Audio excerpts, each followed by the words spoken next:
এদিকে আমি আর জাহিদ কাকা বয়া বয়া প্ল্যান করতাছি। আমি জাহিদ কাকারে কইতাছি, কাকা কই যাওন যায়? জাহিদ কাকা আমারে কয়, কাকা কক্সবাজার গেলে কেমন হয়?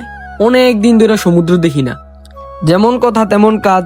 আমি আর জাহিদ কাকা রেডিমেডি হইয়া ব্যাগ ট্যাগ লইয়া বার হয়ে গেছি গিয়া কক্সবাজারের উদ্দেশ্যে।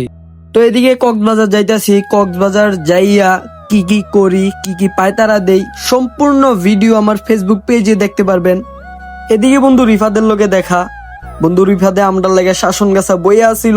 শাসন গাছা বইয়া থাওয়ানোর পরে আমি জাহিদ কাকা রিফাদে একটা অটো লইয়া কুমিল্লা ঈদগাহ সামনে আয়া পড়লাম।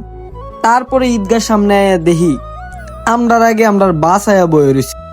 তারপরে আমি আমার বন্ধু রিফাত রেজি গেলাম, বন্ধু যদি আমরা বাইর থেকে আইতে দেরি করতাম তাইলে কি বাসটা আমরা লাগে দাঁড়াই লইলে?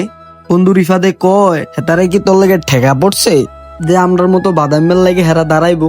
তো কথা কইতে কইতে হ্যাঁ থুক তো ঘুমাইতে ঘুমাইতে আমি কক্সবাজার চলে এলাম।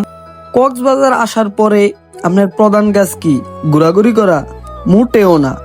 এই দেখেন বাসের তে নাইমা আমি ডিরেক্ট হোটেলে নাস্তা করতেছি। আর সকালের নাস্তায় ছিল রুটি, ডিম আর ভাজি। তো সকালের নাস্তা শেষ করলাম, এখন যাইতাছি রুমে। রুমে যাওয়ার পর একটা ঘুম দিতে হইব। বাসে অবশ্যই ঘুমাইতে পারি নাই।